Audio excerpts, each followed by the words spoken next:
Ladies and gentlemen, my name is Tehsuan Glover. Thank you everybody who's here in the room for being in the room, for staying in the room. This will be the finale for the day to what is been dubbed the Sofa Salon, sans the sofa. Armchairs Armchair need salon. love too. You know They what I do, mean? absolutely. So I'm Tehsuan Glover, and I'm here with the incomparable Mikumari Caiyhe. What's happening, my brother? Chilling, brother. You good? I'm great. How are you? Good. I'm fantastic. It's a Good. great day to be You look me. good. You always Thank look you. good. Thank you. Same to you. Same Trying. to you. Trying. The conversation that we're having today is about you as a human, you as an artist, and your relationship with Newark. Right? So how those things intertwine and influence each other, and how they have over the course of time, your time, etc. So, in the Inside the Actor Studio tradition, we'll start at the beginning, right? When did you first fall in love with hip hop? Redman. Redman. Talk. Crazy. Yeah. I'm a kid from Washington, D.C. Yeah. I was born in New Brunswick, but life Yes. took me to D.C. Yes. And if I had to, we're going to really start at the beginning. I was kidnapped. Okay. That's all right. Yeah. And ended up in Washington, D.C. Yeah. So my introduction to hip hop was, when you were a kid and you couldn't watch the adult things or listen to the adult things, but you found a way to whatever you could get your grubby little hands on. And so I got my hands on Redman's There Is a Darkside, the red transparent tape. Yes. And that was my introduction to hip hop. Wow. And Redman was the first MC that okay. Right? And I was raised in church. So this was my introduction to culture. Yes. Beyond this little light of mine, beyond Sister Easley in the third pew, Right. So Redman was my my introduction to hip hop, and look how God works, because I ended up in Newark. And I run into Redman at the Walmart. Buying oranges. Buying tangerines. I gotta try I have to try to pretend that he wasn't the inertia for me finding my way into hip hop. Yeah. Right. Wow. That's cosmic. Crazy, right? Yeah. So when you ask me about Newark, I was today years old putting that together in this moment. I'm like, yo, I really started with Redman, and then he a neighbor now. Right. It's like if I had started with, I don't know, a Cali legend, and ended up moving, so it's magical. That's wild. That's wild. So, it's interesting because Redman, at least in my opinion, Redman was the first rapper that when I heard and saw him, my thought was like, oh, he's doing what he want to do. Like the way he writes and the way he performs, that's how he want to do it. You know what I mean? And the first time I saw you, exact same. Like, oh, he's not doing what everybody's doing. He's doing what he want to do. Compliment. And it's and that's who you are today. Like, facts. You know what I mean? Facts. So that's a very interesting origin story. I'll take that. And parallel. So, I meet you in the poetry, spoken word world, and by way of Dita Skits, and the distinction for you, as it was introduced to me, everybody's a poet, Mick is an MC. And I was just like, all right, what that mean? He rap? And then it's like, and then I get to see what you do. And it's like, oh no, he's an MC. He's an MC. So, the we'll get a chance to see that if if we stay in your good graces for 20 minutes, we'll see that on our own. But when did you start writing, and what did that look like at the time? Elementary school. Mm-hmm. How so many of our kids, because I don't want to say inner city kids, but I'll say inner city kids for the purpose of aligning, or how we typically will align with art as a deus ex machina, as a way I was gonna say that word. I was. As a way of rescuing us from what it is that we have to deal with, right? And so, as a troubled youth, one of the ways that was easily accessible was just poetry, right? And so that was the beginning. Somebody go to a classroom and it's, all right, today kids, we're gonna write about, life. And so it was like, right. They gave us a structure, and I remember, it's so crazy because I remember my first poem, or at least the beginning of it, to this very day, right? And those, the refrain was like, today's another day, waking up in the morning, the sun rises and the world begins mourning, not mourning for their fathers or their mothers, not mourning for their sisters or their brothers. They begin mourning because their world is dead, and everybody wishes it were living instead today, right? And then after that, you find out, okay, all of these things that I've been holding in, that I may not know how to express verbally. If I gave myself an opportunity to play around with articulating myself, maybe I won't have to hold all these things in. And I really wish more of us, people in general, would pay closer attention to what we could do to decompress, as we spoke about before, to relieve some of the pressure, because I think that's why so many of us end up in situations that we don't need to be in, because we don't know how to decompress. We don't know how to heal. We don't know how to mourn. We simply don't know how. Right. Yep. And so, sorry. No. It's interesting because that one of the frustrations that I would say that we have in our disconnect to our grief and our anger and our sadness is that we don't quite understand what's happening, like what it is, and we haven't put words to articulate how we feel. The feeling is genuine and true, but the understanding of the feeling isn't.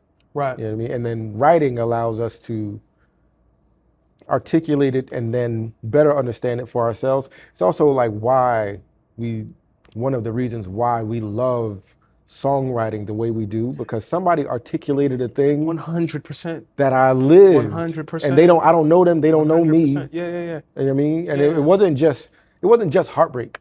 Right. It wasn't just romance. It was it was like very, very deep it was layers. Disgust. It was joy. It was all the things. And then the poetry of the songs and the lyrics and whatnot, and how they allow for even greater color and shape and nuance, which allows for more understanding. Like the more nuance you can comprehend, the more you can understand the thing. So it's like, man, it really, and to that point, I'm gonna take a pause to say shout out to you as a writer, shout out to Sophia's daughter, shout out to Janetza, because everybody's a writer as well, which is like, there's a healing work that's happening in the writing for yourselves and for everybody who listens to these songs that you've put together, these words that you put together.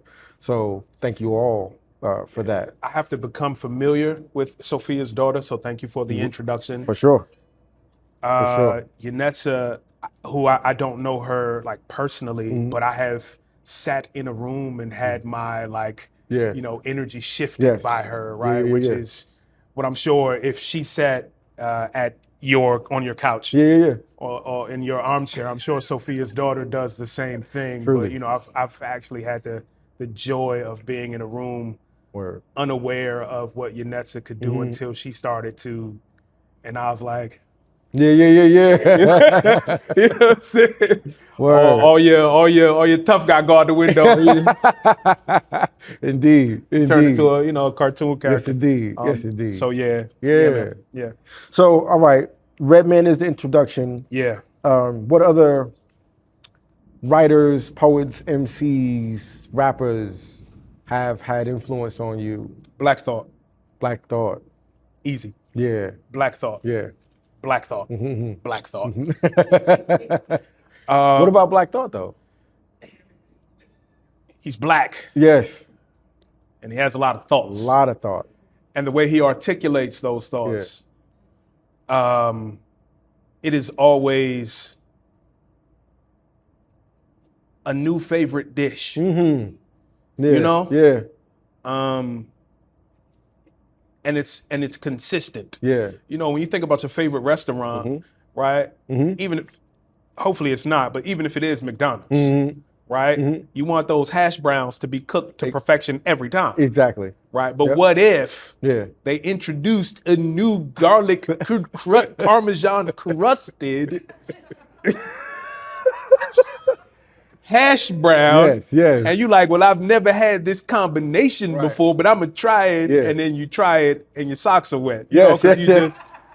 And so as a writer, Black Thought, his level of artistry, the way he takes his craft seriously, he seemingly always shows up, or at least the times that I've seen him. He's a wordsmith to me at the highest order.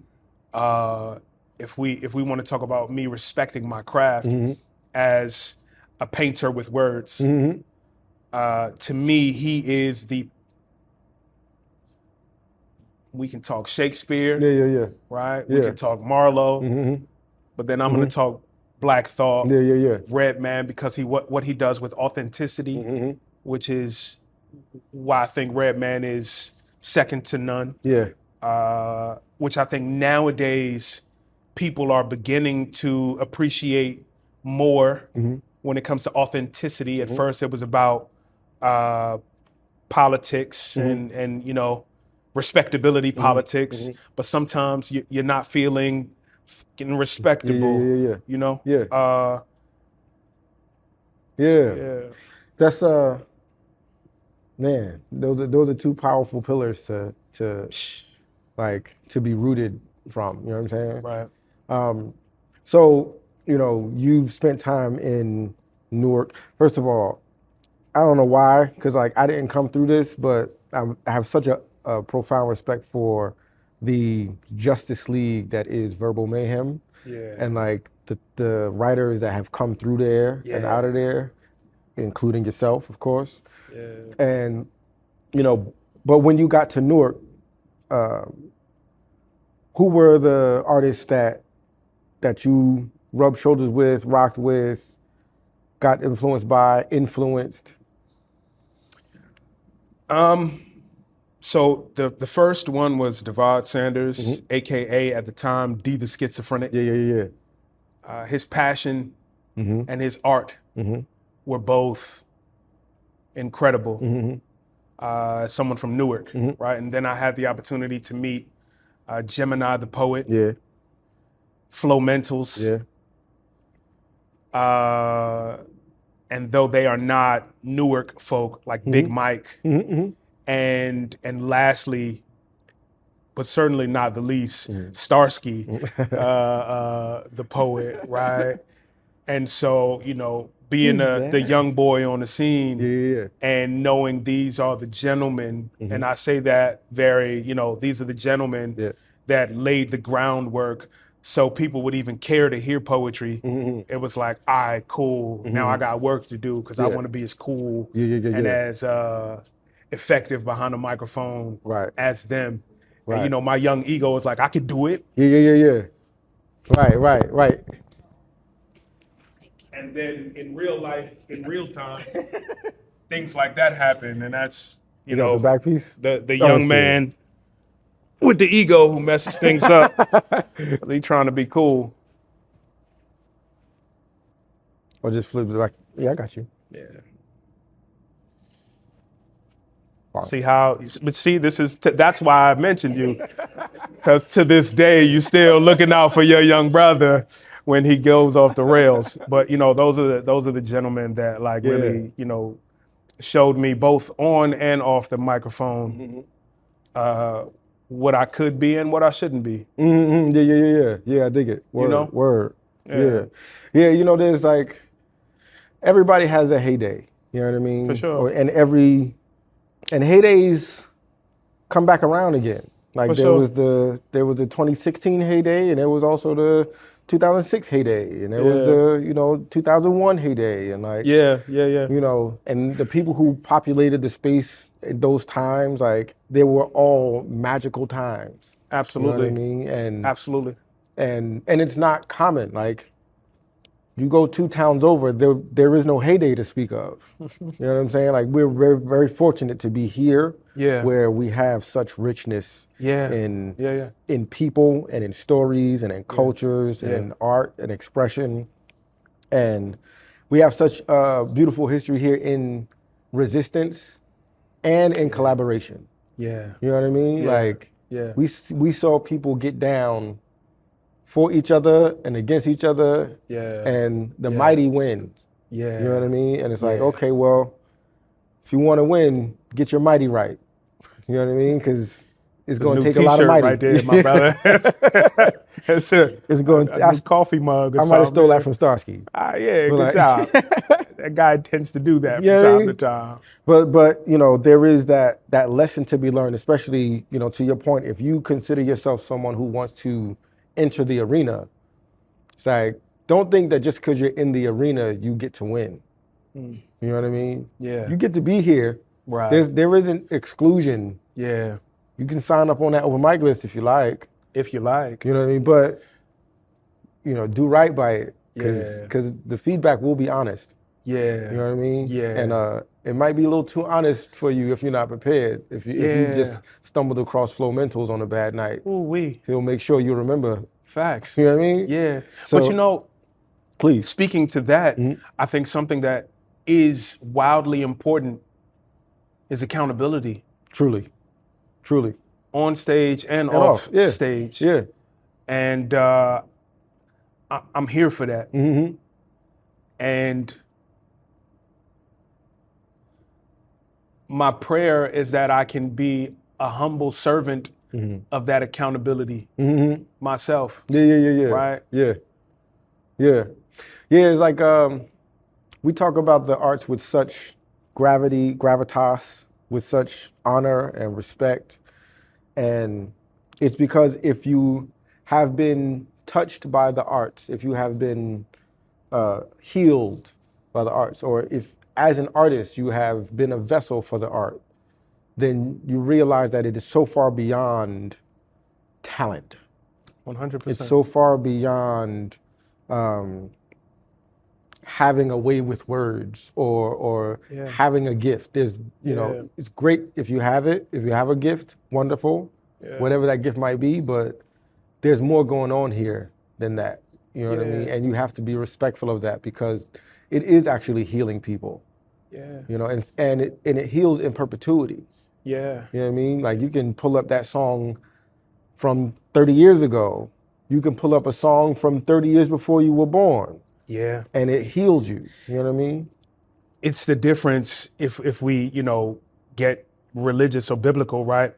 The difference between the gift versus the office of the prophet. Yeah. Yep. Right? Yep. And I think too often we get enamored with the gift and leave behind the office. Yeah. Yep. Right? And that's why I'm blessed to know cats like yourself. Thank you. Mutually. Thank you.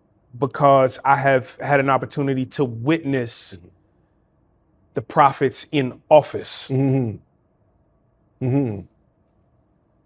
don't call themselves prophets because they're too busy doing the work. Yeah. Right? And so thank you for that. My honor. Because I'm on your, well, maybe not you. I don't know if you're taking this back to the crib. I wouldn't be surprised if you were, but just, I'm on your couch because you so busy doing the work. Copy. You understand? So I'm immensely humbled to sit on if you was taking these back to your crib, I wouldn't be surprised. Okay. Yeah. So I'm really hyped right now because couple things. One, I didn't plan to, but I don't, I'm sitting next to you right now, right? And so it's time for some expression and some joy and some get right, some mighty. Some mighty. You know what I'm saying? So I'm gonna preface this with an announcement that on April 10th at Silver Stars Entertainment Complex in East Orange. Mikumari Caiyhe, Maurice Chestnut, Craig Bradley, and Tehsuan Starsky Glover will be presenting Experience the Culture. And this is a wildly inventive and avant-garde concept of 4 gentlemen in their magic collaboratively. So what I would like to do is kick a poem and then skate off the set while you MC. Okay. Because I think if one of us is going to close the show, it's going to be you. Okay.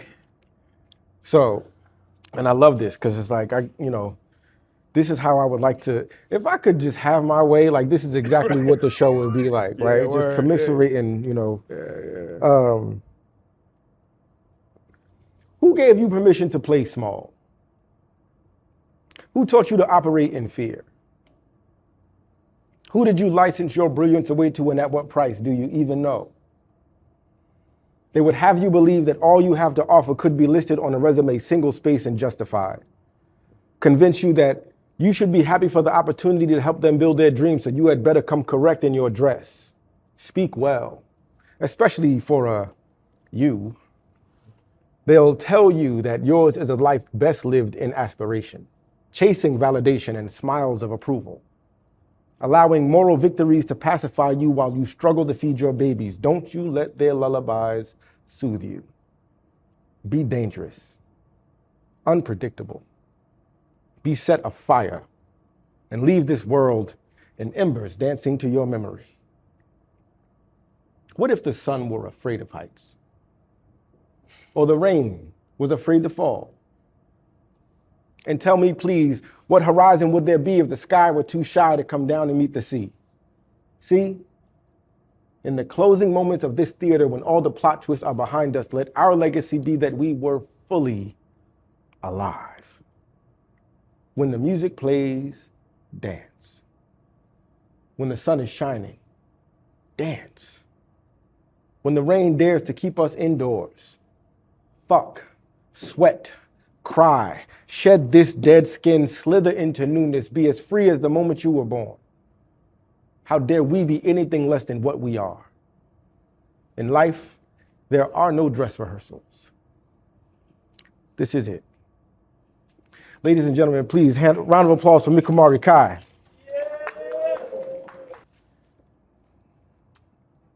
Lights, camera, action, behold. A master of ceremonies here to break the mold. Never heard of me. My name is Mikumari. That means the God of flowing water, but some of these folk call me God MC. Now, God MC, damn, that's kind of pretentious. But if you think that's bad, I'm just getting started, so pay attention. For your information, your edification, my story is similar to Jesus, except hip hop is my religion. Without fear of persecution for being Christian, he carried the cross on his back, and spreading the word was his mission. Just like he, in the midst of haters and disbelievers and slaves to whips and chains, I remain an MC. So as God will witness this mangled flesh for carrying hip hop on my back and rhymes in my flesh, so this is the story of my life, where passion of the Christ meets passion of the mic. Because God bless this master of ceremonies. You see, I am he and he is me, and together we write the most eloquent scriptures, paint the most beautiful pictures whenever I part my lips, because created in his image, I am more than his likeness. You couldn't hear his voice if I was miceless. So when you witness the effervescence of he, know that you were in the presence of a God, MC. So when God said, let there be light, I emerged from night with words in the mic, submerged in light with the urge to write my version of life into a me composition. Every verse is like freedom from prison. I'm the rhythm and poetry pyrotechnician, sparking flames in the brains of those insane enough to listen. Call me Mikumari Methane. Polysyllabic octane is what I be spitting. Definition of rhymes risen, or poetic propane seeps from cranium like hair from scalp after Rogaine. Check my emissions. I walk across MCs without using my feet until I reach the shores of Infinity Beach. I plant my Louis Vuittons in the sands of time and inhale longevity. That means you can hear forever in my speech. So leech off of my light. I know that even if I'm wrong, God's gift was my ability to write. So I left heaven just to use it. Earthlings still trying to figure my movement, but a human decoding my deity ribonucleic acid is like a colorblind man with a Rubik's Cube. So humans are puzzled by my divinity, because lyrically on the scale of 1 to 10, I'm the square root of infinity. So never try to offset my endeavor. Just grab a candle when you're around me and help me to illuminate forever. Another round of applause for Mikumari Caiyhe, please. We mentioned Experience the Culture. Yes. At Silver Stars. That is April 10th. Are there any other upcoming performances that cats can catch you at? Yeah.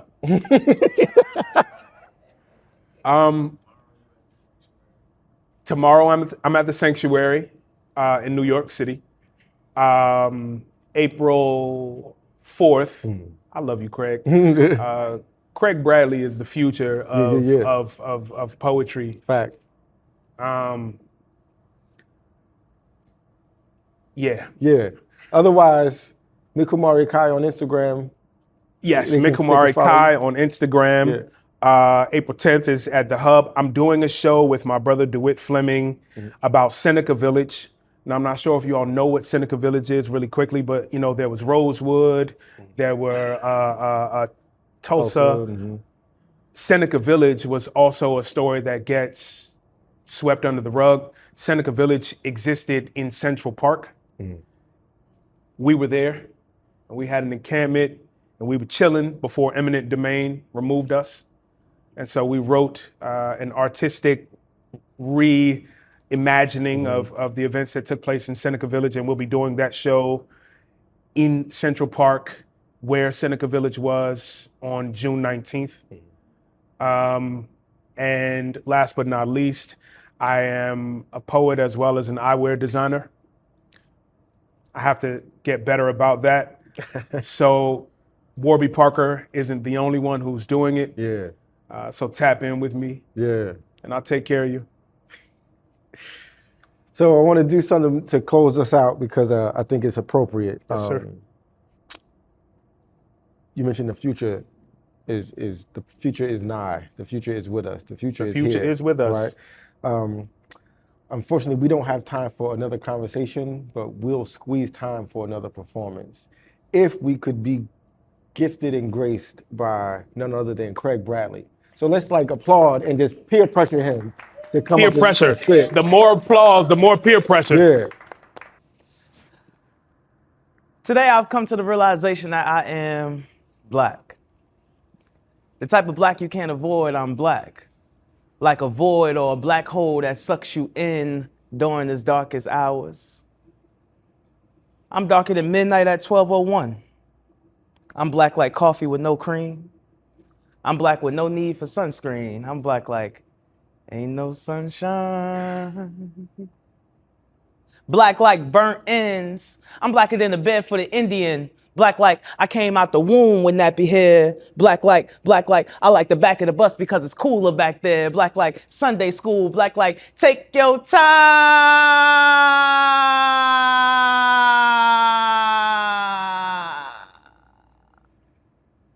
Pastor. Black like this brother so black he purple. Black like your mama jokes. Black like your mama jokes that turn into a fight. I'm dark like a house without no lights. I'm black like using the oven for heat. I'm black like balling up a fitted sheet. I'm black like take off your good clothes before you go outside.